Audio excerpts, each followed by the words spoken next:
മുഖ്യമന്ത്രി പിണറായി വിജയനെതിരെ പോർമുഖം തിരിച്ച PV അൻവറിനെ തള്ളാതെയും കൊള്ളാതെയും UDF. അൻവർ ഉന്നയിച്ച ആരോപണങ്ങൾ ഇന്നലെ രാത്രി ചേർന്ന ഓൺലൈൻ യോഗത്തിൽ UDF ചർച്ച ചെയ്തു. അൻവറിനെ UDF പാളയത്തിൽ എത്തിക്കണമെന്ന് അഭിപ്രായക്കാരാണ് UDF-ൽ പ്രബല വിഭാഗം. KPCC president K. സുധാകരനും മുൻ പ്രതിപക്ഷ നേതാവ് രമേശ് ചെന്നിത്തലയും ഈ വിഭാഗത്തിൽപ്പെട്ട ആളുകളാണ്. അൻവർ രാഹുൽ ഗാന്ധിയെയും പ്രതിപക്ഷ നേതാവ് VD സതീശനെയും കടന്നാക്രമിച്ചത് ചൂണ്ടിക്കാട്ടി ഇതിനെ ഒരു വിഭാഗം പ്രതിരോധിക്കുന്നു.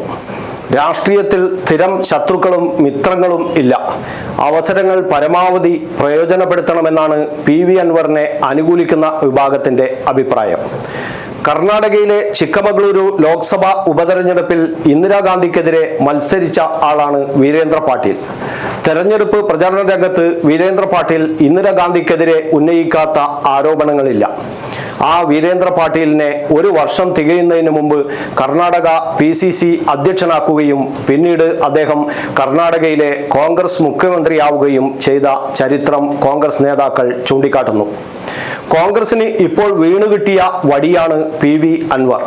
അതുകൊണ്ട് പരമാവധി മുഖ്യമന്ത്രിയെയും LDF-നെയും അടിക്കുക എന്ന നയമാണ് സ്വീകരിക്കേണ്ടത് എന്നാണ് കോൺഗ്രസിലെ ഭൂരിഭാഗത്തിന്റെയും അഭിപ്രായം. KPCC president K. സുധാകരനുമായുള്ള അടുപ്പം പരമാവധി പ്രയോജനപ്പെടുത്താനാണ് അൻവറിന്റെ നീക്കം. അൻവറിന്റെ ആരോപണങ്ങൾ ഉയർത്തി മുഖ്യമന്ത്രിയുടെ രാജിക്കായി സമരം കടുപ്പിക്കാനാണ് UDF-ന്റെ തീരുമാനം.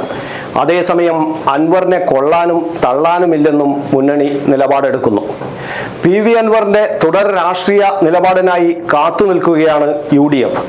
അൻവർ നിലമ്പൂരിൽ ഞായറാഴ്ച നടത്തുന്ന പൊതുസമ്മേളനത്തിൽ എന്ത് നിലപാട് പ്രഖ്യാപിക്കുമെന്ന് UDF പരിശോധിക്കും.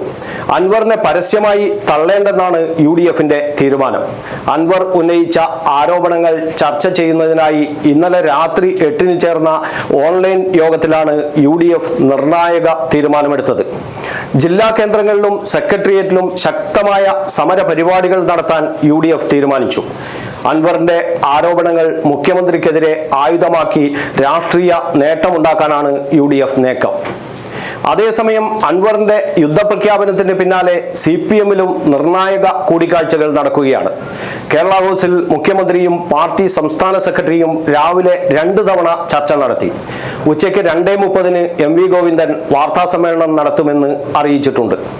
മുഖ്യമന്ത്രി പിണറായി വിജയൻ രാവിലെ 10:30-ഓടെ ഡൽഹി കേരള ഹൗസിൽ വെച്ച് മാധ്യമങ്ങളെ കണ്ടു. LDF-ന്റെ ശത്രുക്കൾ ഉന്നയിച്ച ആരോപണങ്ങൾ PV അൻവർ ഏറ്റെടുത്തു. പാർട്ടിക്കും സർക്കാരിനും LDF-നുമെതിരെയുള്ള കാര്യങ്ങളാണ് പറഞ്ഞിട്ടുള്ളത്. അൻവർ ഉന്നയിച്ച എല്ലാ ആരോപണങ്ങളും തള്ളിക്കളയുന്നുവെന്ന് മുഖ്യമന്ത്രി പറഞ്ഞു. അൻവർ പറഞ്ഞ എല്ലാ കാര്യങ്ങൾക്കും വിശദമായി പിന്നീട് പ്രതികരിക്കുമെന്നും മുഖ്യമന്ത്രി പറഞ്ഞു. PV അൻവറിന് ഇന്നു തന്നെ CPM കടുത്ത മറുപടി നൽകും എന്നാണ് സൂചന. ആരോപണങ്ങൾക്ക് പിന്നിൽ ഏതോ കേന്ദ്രത്തിൽ നടക്കുന്ന ഗൂഢാലോചനയുണ്ടെന്നാണ് LDF കൺവീനർ TP രാമകൃഷ്ണൻ പ്രതികരിച്ചത്. കേരളത്തിലെ വിവാദങ്ങളിൽ CPM കേന്ദ്ര നേതാക്കൾക്കും അതൃപ്തിയുണ്ട്. തീയായി മാറിയിരിക്കുന്ന PV അൻവറിന് പിന്നിൽ CPM-ലെയും പുറത്തെയും പ്രബല ലോബികളുണ്ട്. സഹയാത്രികരായ KT Jaleel MLA, Karat Razak, PTA റഹീം MLA എന്നിവരും താമസിയാതെ ജലീലിന്റെ പാത പിന്തുടരുമെന്നാണ് മുൻ ഇടത് സഹയാത്രികൻ ചെറിയാൻ വെളിപ്പ് പറയുന്നത്. പിണറായി വിജയന്റെ ഏകാധിപത്യ സമീപനത്തിൽ അസ്വസ്ഥരായ MA Baby, Thomas Isaac, A. Vijayaraghavan, EP Jayarajan, Elamaram Kareem, G. Sudhakaran, PK Sreemathi, KK Shailaja, P. Jayarajan തുടങ്ങിയവരുടെ രഹസ്യ പിന്തുണ അൻവറിനുണ്ടെന്നും ചെറിയാൻ വെളിപ്പ് പറയുന്നു. അൻവറിന്റെ വാർത്താ സമ്മേളനത്തിന് പിന്നാലെ പരസ്യ വിമർശനവുമായി കൂടുതൽ CPM നേതാക്കൾ രംഗത്തെത്തുകയാണ്. പാർട്ടി ശത്രുക്കളുടെ കയ്യിലെ പാവയായി അൻവർ മാറിയെന്ന് P. ജയരാജനും പ്രതികരിച്ചു. വലതുപക്ഷത്തിന്റെ കയ്യിലെ കോടാലിക്കൈയായി അൻവർ മാറിയെന്ന് MV ജയരാജൻ പറഞ്ഞു. ഉത്തരം താങ്ങുന്നുവെന്ന് ധരിക്കുന്ന പല്ലിയെ പോലെയാണ് PV അൻവർ എന്ന് മന്ത്രി V. ശിവൻകുട്ടി വിമർശിച്ചു.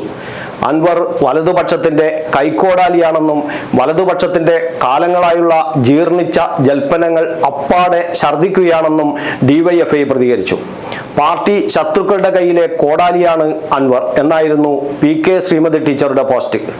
അൻവറിന് സമനില തെറ്റിയെന്നും ഇപ്പോൾ പറയുന്നത് പിച്ചും പേയുമാണെന്നും CPM കോഴിക്കോട് ജില്ലാ സെക്രട്ടറി P. മോഹനൻ വിമർശിച്ചു. നേതാക്കൾ അൻവറിനെ തള്ളിപ്പറയാൻ മുന്നോട്ട് വന്നെങ്കിലും സമൂഹ മാധ്യമങ്ങളിൽ PV അൻവറിന് പിന്തുണ കൂടി വരികയാണ്. പിന്തുണക്കുന്നവരിൽ ഭൂരിഭാഗവും പാർട്ടി പ്രവർത്തകരും അനുഭാവികളുമാണെന്നത് CPM-നെ ആശങ്കപ്പെടുത്തുന്നു.